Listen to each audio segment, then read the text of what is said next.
Okay, and thank you. Good morning, everybody, and welcome to this meeting of the Strategic Licensing Committee. I'm obliged to inform you that this meeting is being live streamed and recorded. Members of the public will be able to view the meeting using the link on the agenda. So, item 1, apologies. Do you want me to read these out so I've got them? Yes, please. So, we've got Roy Allcroft, David Evans, Duncan Kerr, Jeff Anderson, and Viv Parry. So obviously I'm acting chair and chair of the meeting today. Okay, thank you. Kevin Pardy. So we go on to item 2, which is the minutes of the last meeting. Do I need to speak slower? To approve the minutes of the last meeting held on the 9th of October 2025. Do I have a proposer? Oh, it's 2024, isn't it? There you go. Yes, and the second there. Okay, so those are a true record. I've got them to sign later, have I? You will have if I do. Okay, yeah. Okay, public question time. Tim, have we got any? No public questions, Chair. Thank you. And item 4, disclosable pecuniary interest. Members are reminded they must declare their disclosable pecuniary interests and other registrable and non-registrable interests in any matters being considered at the meeting as set out in Appendix B of the Members of Code of Conduct, and consider if they should leave the room prior to the item being considered. Got any? No? Okay then. We'll go on to item 5, which is the Hackney carriage and private hire fees, and I'll invite Mandy Beaver, the Transitional Management and Licensing Manager, to speak. Yeah. Thank you, Chair. So this report I brought before you today is the Hackney carriage and private hire licensing fees. There's a two-stage process to this. I know these fees have been at this committee previously for the setting of the fees back in October. There's a requirement in law that we take these fees out to consultation to the trade, which we've done, to ask them whether they want to make any representations. We've had 2 representations and I presented those in the report. So today really is for a decision to be made whether we accept the fees as proposed in the appendices, or whether you want to make further consideration for the representations that come in and amend the fees in any way. So I'm open now to discussion. All the details are in the report, so if you've got any questions, feel free to ask. Mandy, if I could have a little explanation of the difference between the new fee and the renewal. I appreciate that you've put it within the report, but what I can read is the main difference is the renewal letter that goes out, so that is a fee and a time. So the ways the fees are calculated is that we incorporate everything to do with all the processing of licensing applications, whether that's officer time, whether that's opening postage, all of that sort of thing. That includes a proportion of the committee meetings that's held and everything across all licenses. And within that process, the renewals have an extra stage, because we send out a renewals pack to the trade to invite them to renew their licenses. So that's an additional cost than what we would have on a new application, because somebody applying new would come in and ask us for or download those application forms, whereas we proactively send out the reminders on renewal. So that's always an extra cost for anyone that's an existing licence holder with the council. In addition to that, we are allowed to charge extra fees to offset surplus and deficits within the renewals, which aren't attracted in the new applications in the same way, and that's just how the law is written. So there's always an element in the renewals for offsetting some of the surplus and deficits. So that's what makes the difference in why the renewals are slightly more expensive than the actual new applications. Does that answer your query?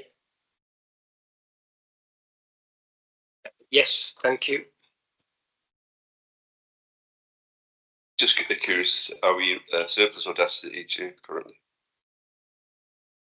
At the moment, overall, we're slightly in deficit with the taxi trade. The reason for that, well, some of the reasons for that is we went, the legislation changed from a 3-year operator's licence to a 5-year operator's licence. So fundamentally the council reduced the amount of fees that was coming through the door, because those fees were lasting for a 5-year period, not a 3.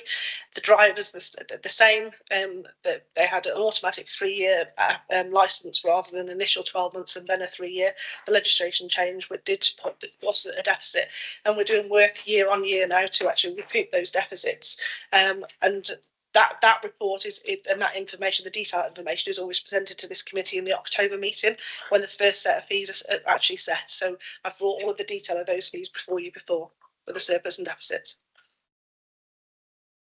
Just one observation I made is, or can see, is that when you first have one, you get that slightly cheaper fee, and then the following year you pay the same as everybody else. So technically, everybody who starts as a new gets that slight cheaper price, and then you're up to the normal price. So fairness, it equates out eventually. Anybody else?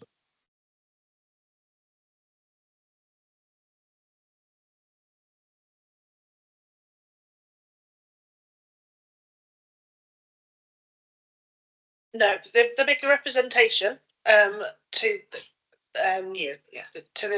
their consultation, sorry, and it was there was no detail. On that particular query, the query was about licensed vehicles with other local authorities working in our area, which is a completely different thing to the actual fees. So the person who put the representation in was requesting the council to stop other licensed vehicles working in our area rather than the fees. The throwaway comment within that representation was, we only want to pay £150 licensing fees until you get rid of them. Well, we can't. As a local authority, the law does not allow us to get rid of other licensed vehicles in our area, unfortunately.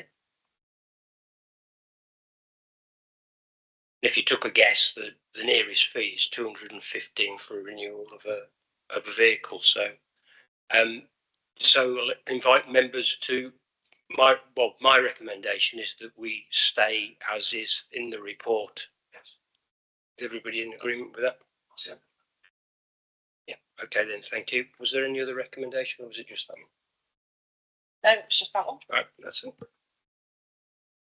So moving on to item 6 then, exercise of delegated powers. And Mandy is going to present a report regarding that.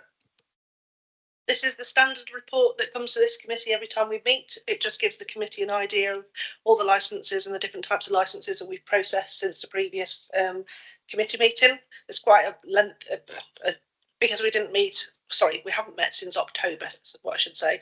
There's quite a lot of applications in there, but it's a longer period than we would normally have. It's normally about 3 months, and this is double that. So if you've got any questions on that, but it was really just for you to know and be aware of what types of licences we're processing and how many we've done.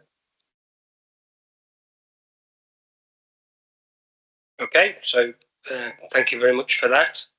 So I think that's virtually the end of the meeting, isn't it? Okay.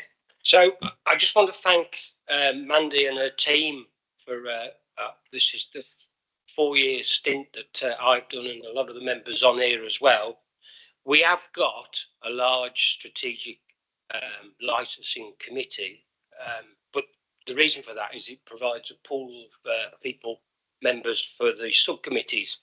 And so I also want to thank all the members who put themselves forward for the subcommittees, and also I think we did one safety committee as well, didn't we?